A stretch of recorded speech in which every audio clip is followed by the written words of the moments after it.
ನ್ಯಾಯ ಕೇಳಿದಂತಹ ಮಹಿಳೆಗೆ ಆವಾಜ್ ಹಾಕಿದ್ದಾರೆ ಪೊಲೀಸ್ ಅಧಿಕಾರಿ. ನೋಡಿ, ಹಾಸನ ಜಿಲ್ಲೆ ಅರಕಲಗೂಡಿನ ಬ್ರಾಹ್ಮಣರ ಬೀದಿಯಲ್ಲಿ ಆಗಿರುವಂತಹ ಘಟನೆ ಇದು. ನ್ಯಾಯ ಕೇಳಿದ್ದಾರೆ, ಅವರು ಕಂಪ್ಲೇಂಟ್ ಅನ್ನ ಕೊಟ್ಟಿದ್ದಾರೆ.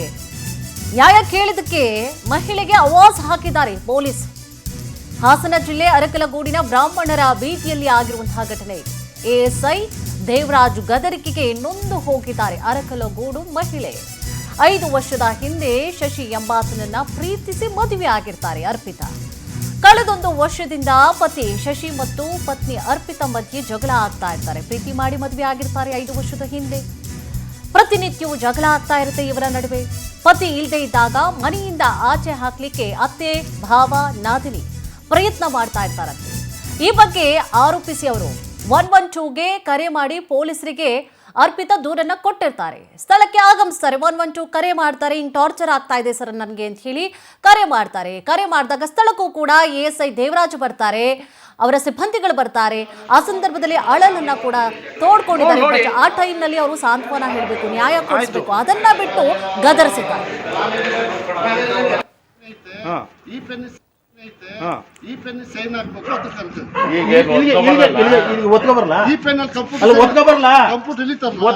ಏನು ಹೇಳಿ ನಮಗೆ ಅದ್ ಬೇಕಾದ್ರೆ ಒತ್ಕೊ ಬರ್ಬೇಕಾ ಹೇಳಿ ಒತ್ಕೊ ಬರ್ತೀನಿ ಅಣ್ಣ. ವಿಡಿಯೋ ಮಾಡೋಣ, ಎಲ್ಲಾನು ವಿಡಿಯೋ ಮಾಡೋಣ. ಒತ್ಕೊ ಬರ್ಬೇಕಾ ಹೇಳಿ ಅಷ್ಟೇ.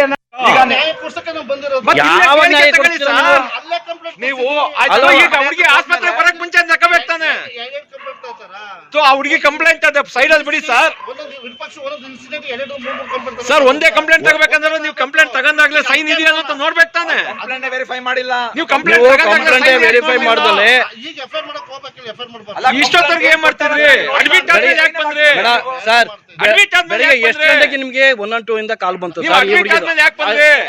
ಯಾಕೆ ಹೇಳಲ್ಲ ನೀವು? ಅದೇ ಇದೇ ವಿಚಾರ ಸಂಬಂಧವಾಗಿ ಹೆಚ್ಚಿನ ಡೀಟೇಲ್ಸ್ ಅನ್ನ ಕೂಡ ನೀಡ್ತಾ ಹೋಗ್ತಾರೆ ನಮ್ಮ ಪ್ರತಿನಿಧಿ ಸಚಿನ್.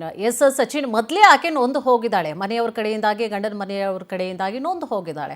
ಆ ಸಂಬಂಧವಾಗಿ ನ್ಯಾಯವನ್ನ ಕೇಳಲಿಕ್ಕೆ ಹೋದ್ರೆ ಈ ಪೊಲೀಸರು ಹಿಂಗೆ ಹೆದರಿಸ್ಬಿಟ್ರೆ ಅದಕ್ಕೆ ಆತ್ಮಹತ್ಯೆ ಸಂಖ್ಯೆಗಳು ಜಾಸ್ತಿ ಆಗ್ತಾ ಇರೋದು. ಏನಿದೆ ಕಂಪ್ಲೀಟ್ ಮಾಹಿತಿ? ಖಂಡಿತ ಕುಸುಮ, ಈ ಒಂದು ಘಟನೆ ನಡೆದಿರ್ತಕ್ಕಂಥದ್ದು ಅರಕಲಗೂಡು ಪಟ್ಟಣದ ಬ್ರಾಹ್ಮಣರ ಬೀದಿಯಲ್ಲಿ. ಅಂದ್ರೆ ಕಳೆದ 5 ವರ್ಷದ ಹಿಂದೆ ಶಶಿ ಎಂಬಾತನನ್ನ ಪ್ರೀತಿಸಿ ಮದುವೆ ಆಗಿರ್ತಕ್ಕಂಥ ಅರ್ಪಿತಾ, ಯಾವ ಮದುವೆ ಆಗಿರ್ತಾಳೆ ಅರ್ಪಿತಾ, ಅದಾದ ನಂತರ ಏನು ಶಶಿ ಅವರ ಮನೆಯವರು ಅರ್ಪಿತಾಗೆ ಕಿರುಕುಳ ಕೊಡ್ತಿರ್ತಾರೆ. ಸುಮಾರು 1 ವರ್ಷದಿಂದನೂ ಕೂಡ ಇವರಿಬ್ರು ನಡುವೆ ಜಗಳ ಆರಂಭ ಆಗ್ತಾನೆ ಇರುತ್ತೆ. ಶಶಿ ಯಾವಾಗ ಮನೆಯಲ್ಲಿ ಇರಲ್ವೋ ಆ ಒಂದು ಸಂದರ್ಭದಲ್ಲಿ ಶಶಿಯ ಅಪ್ಪ ಅಮ್ಮ ಆಗಿರ್ಬೋದು, ಅವರ ಅಕ್ಕ ಅವರೆಲ್ಲರೂ ಕೂಡ ಅವರಿಗೆ ಕಿರುಕುಳನ ಕೊಡ್ತಾ ಇರ್ತಾರೆ. ಅಂದ್ರೆ ಮನೆ ಬಿಟ್ಟು ಹೋಗು, ನಿನ್ನಿಂದಾಗಿ ನಮ್ಮ ಕುಟುಂಬದ ಮಾನ ಮರ್ಯಾದೆ ಹೋಯ್ತು, ನಿನ್ನನ್ನ ಮದುವೆ ಆಗಿರೋದ್ರಿಂದ ನಮ್ಗೆ ತಲೆ ಎತ್ಕೊಂಡು ಓಡಾಡ್ಲಿಕ್ಕೆ ಆಗ್ತಾ ಇಲ್ಲ ನಮ್ಮ ಕುಟುಂಬದಲ್ಲಿ ಅನ್ನೋ ಒಂದು ರೀತಿಯಲ್ಲಿ ಸಾಕಷ್ಟು ಮಾನಸಿಕವಾಗಿ ಆ ಅರ್ಪಿತಾಗೆ ಹಿಂಸೆನ ಕೊಡ್ತಿರ್ತಾರೆ. ಶಶಿ ಇಲ್ದಿರೋ ಸಮಯದಲ್ಲಿ ಯಾವಾಗ ಗಲಾಟೆ ಜೋರು ಆಗುತ್ತೋ ಆ ಒಂದು ಸಂದರ್ಭದಲ್ಲಿ ನೊಂದಂತ ಮಹಿಳೆ ಏನ್ ಮಾಡ್ತಾಳೆ, 112ಗೆ ಕರೆ ಮಾಡ್ತಾರೆ.